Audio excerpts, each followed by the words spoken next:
China's only pet-friendly news station. This is our news station's pet hedgehog, Petunia. This just in. Premier Qiang spoke at our annual State of the Nation report to lawmakers that China is facing critical battles in diffusing economic risk and resulting in a rain of pollution. Qiang stated that part of the economic activity was driven by the country's continued strong spending on infrastructure. The government set aside $115 billion for spending on railways and for more highway and waterways projects. Premier Qiang was also very clear when he said advanced technology innovations will be sure to drive economic growth. Alarm had grown in recent years as China continues to pile on debt. Experts say China is more likely to tolerate growing debt if the majority comes from household sectors. Mortgage rises and other consumer lending has helped growth in household borrowing and spending. China's efforts to try and tame debt is to cut back on the amount of lending from private overseas companies.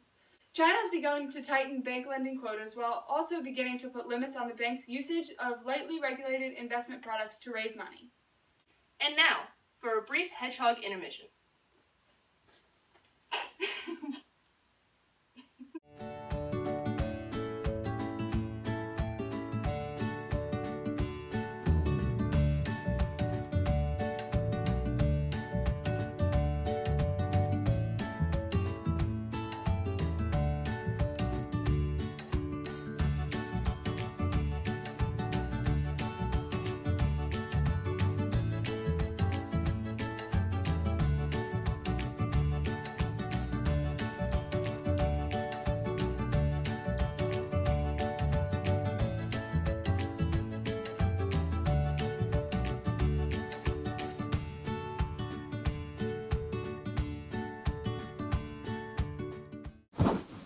Ni hao, and welcome to Caleb's Trivia Show. Today we have Chandler Kozlowski and Bethany Riley. The topic for today is fun facts about China. And this will be a one-on-one, and the winner will get a bag of fortune cookies straight from the streets of Chinatown, Philadelphia.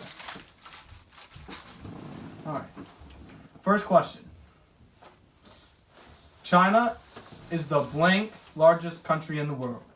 A, second, B, fourth, C, sixth, or D, 38th?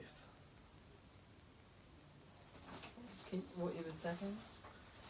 A, second, B, fourth, C, sixth, or D, 38th? Show your answers, please. B. A.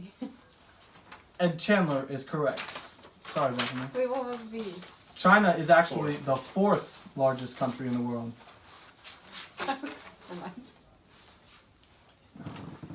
behind Russia, Canada, and the U.S. I thought Australia.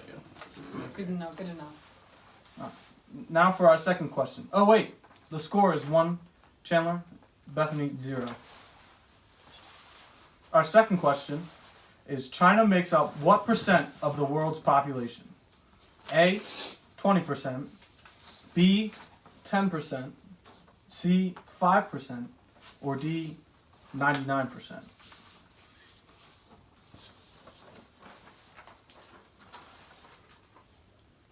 Is that your final answer? Let's just see what she puts. B, 10%, or what'd you put? D. D, 99%? Actually, the answer is A, 20%. 1 out of every 5 That was my next people in guess. the world are Chinese.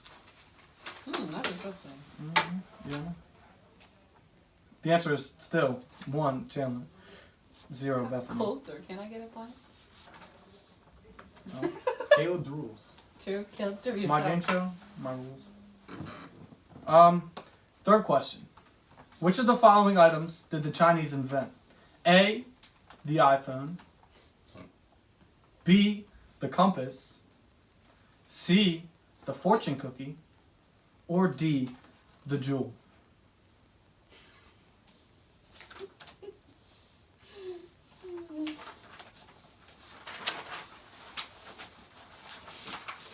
Yeah, those are my answers.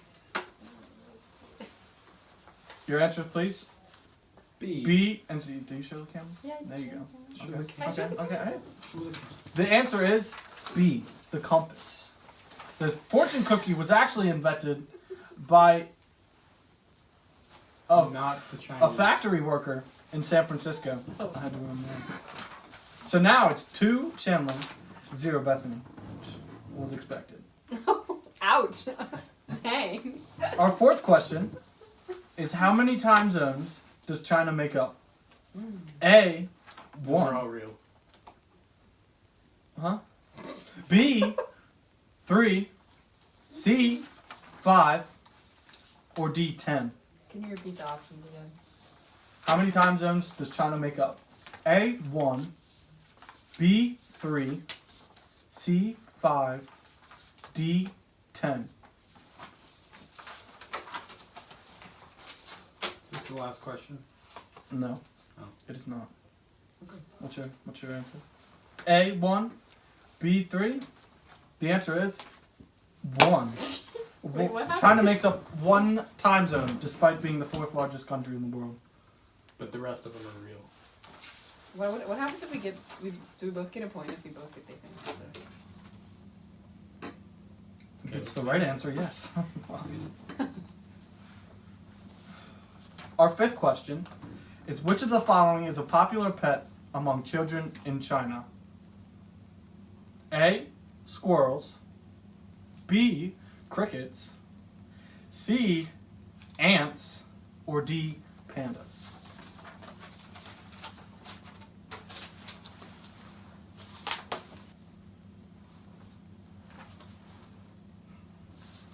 Once again, Chandler is correct. The answer is B, crickets. Have you not seen Mulan?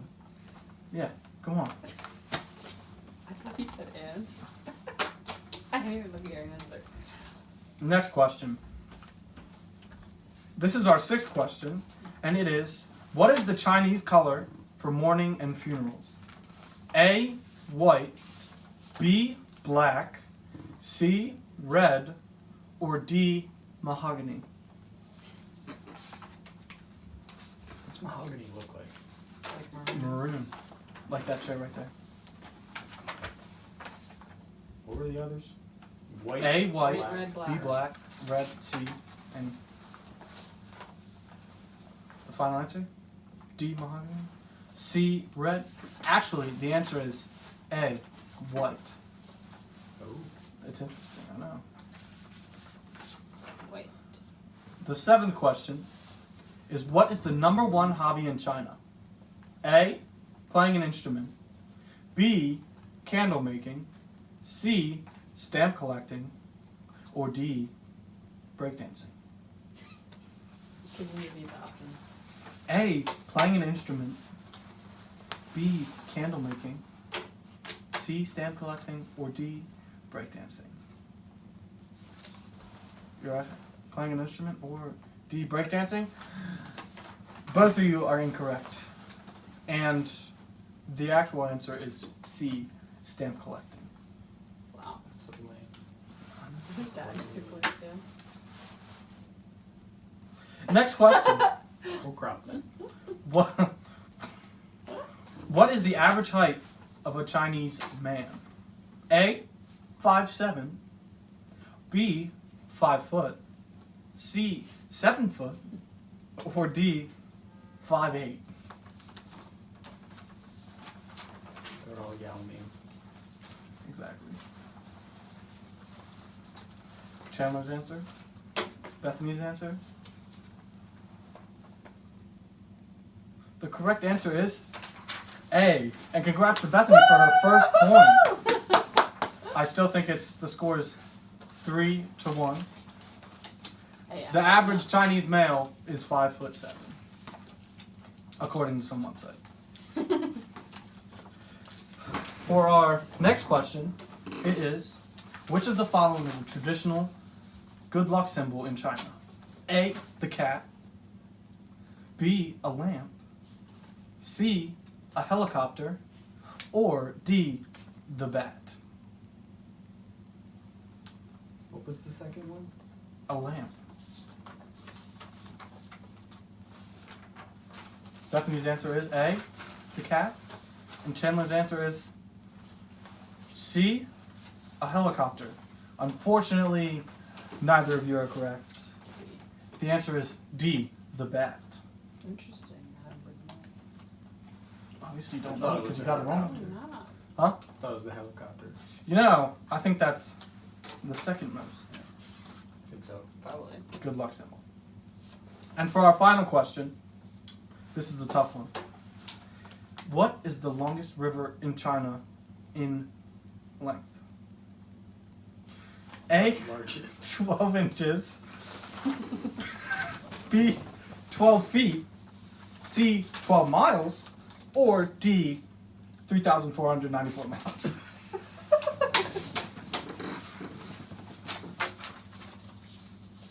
Bethany's answer was D.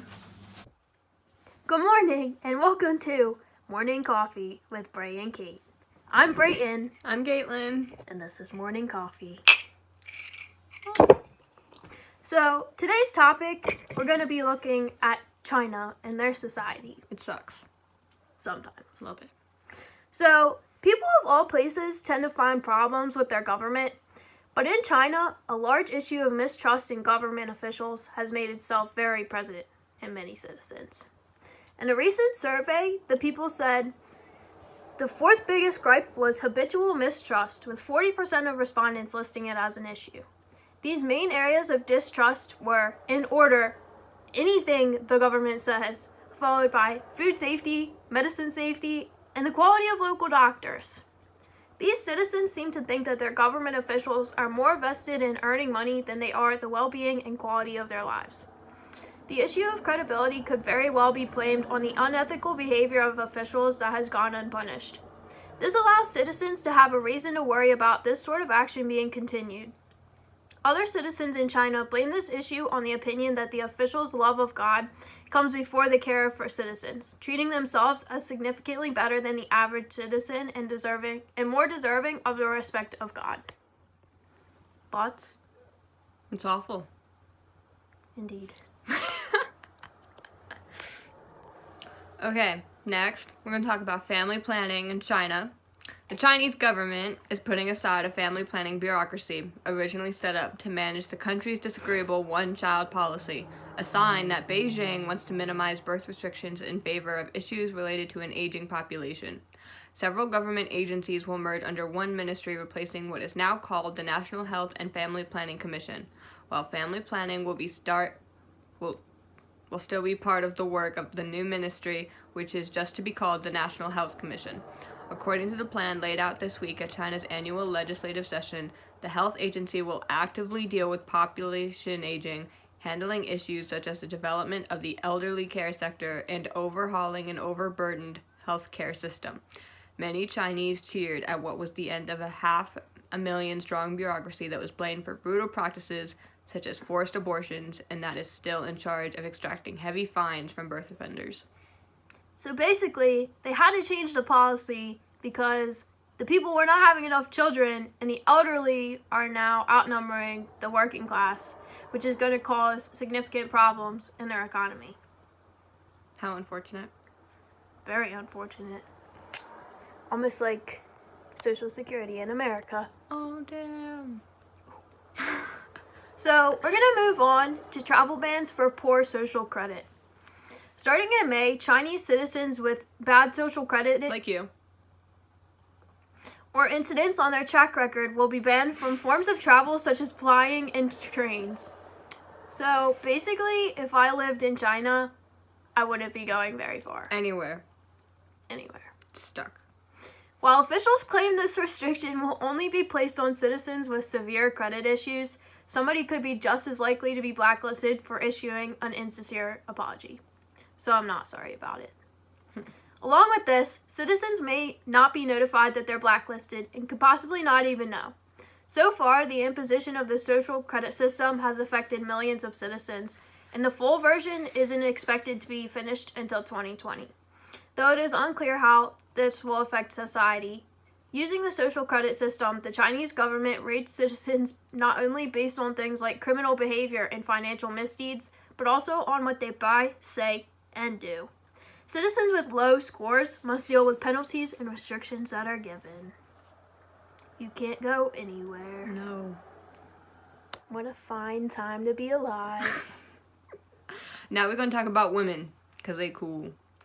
The role of women in China has been discussed among various groups inside of the country. However, there is a continuous pattern of halt regarding improvements for women. In the civil service, there seems to be less women in leadership than there are men, and the central government has tried to encourage the local government to get more women involved. They haven't done a great job. Along with that, education has also been an underlying issue in which women lose out to men. The role of women continues to differ, though there is no accepted role for women. Many women are starting to explore their role within society, the economy, and politics. And these women are being shamed for it. Because if you're not married by the time you're 30, you're basically trash. So think of it this way.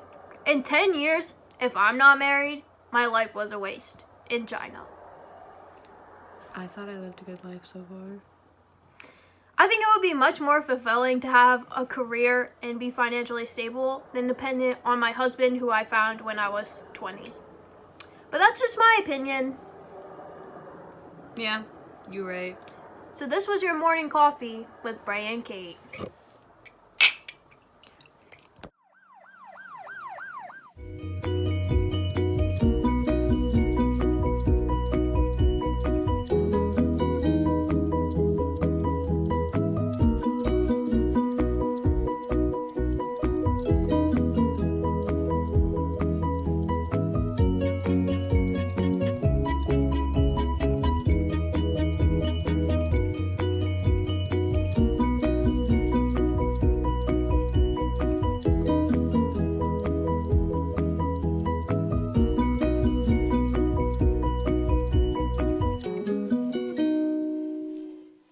Hello, and welcome to our Q&A with Xi Jinping.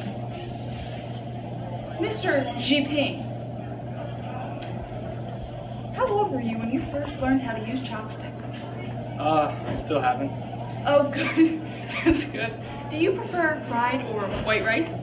Neither. Boring. French fries, possibly. Oh, good. Good. What's your favorite animal? Ant. Ant. Yes. Wow. Tiny but mighty. What are you guys doing to combat your carbon footprint? Well, for nothing.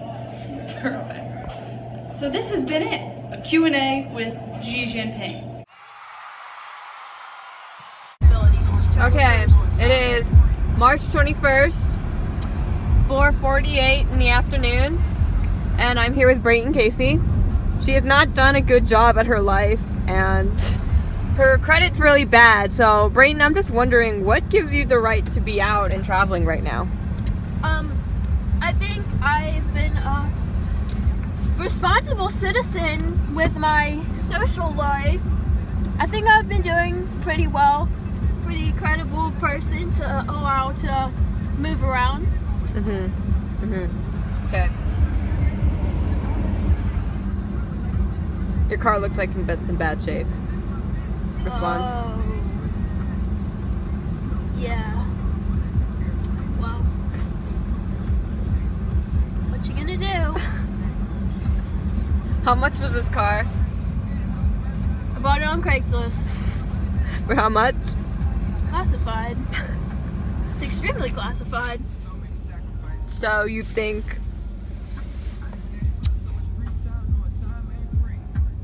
I ran out of questions.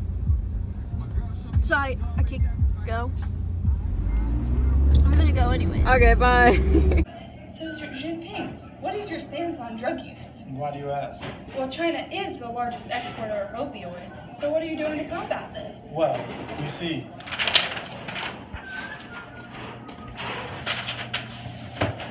recycle. That's how you reduce your carbon footprint. Thank you, Mr. Pig. In sports this week, the Olympic Winter Games has come to an end. The final results are in.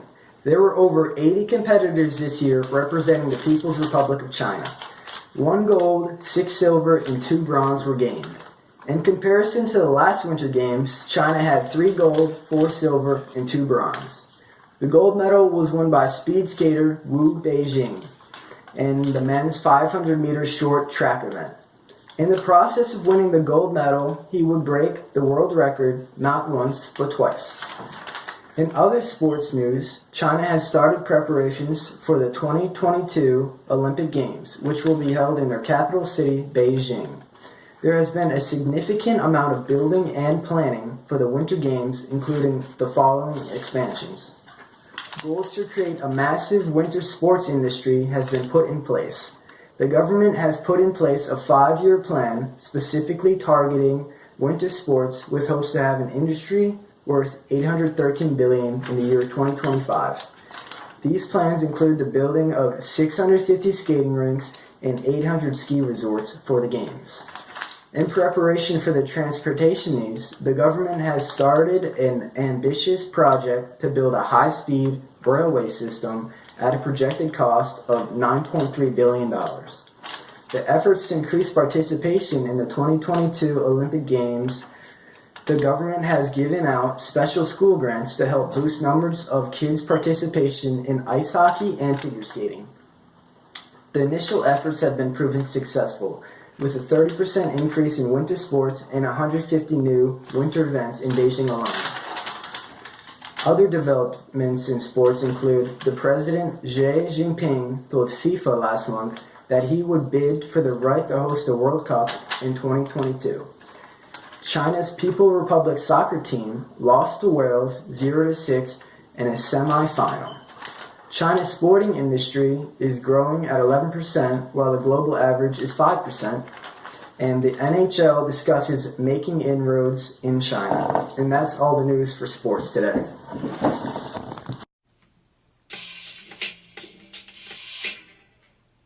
Good evening, I am Lee Chong. We start our program tonight with some breaking news.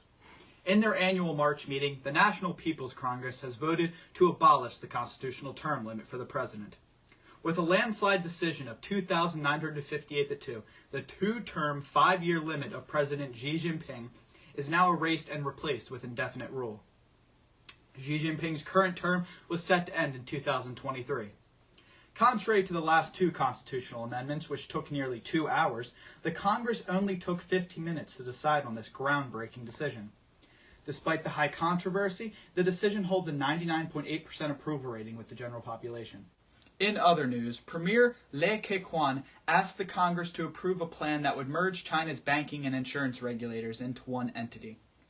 This comes at the cost of both agencies relinquishing some of their power to China's central bank. The plan is to allow the government to bolster their ability to monitor financial institutions and decrease corruption. Our great country's industrial takeoff and unprecedented urban growth has unfortunately created dangerous levels of air, water, and soil pollution. These pollutants are placing an ever-deepening strain on our precious land and water resources.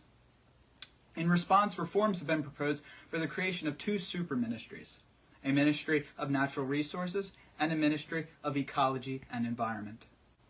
In ironic news, President Xi Jinping's anti-corruption campaign has barely done anything to decrease corruption in its 6-year history. Shocking. What it has done, however, is imprison nearly 100,000 officials, most of whom are rivals of the president. Also shocking. According to the Corruption Perceptions Index, China still rests at a 77, where 1 is the most corrupt and 100 the least corrupt. This has been Li Chong. Stay classy, Beijing.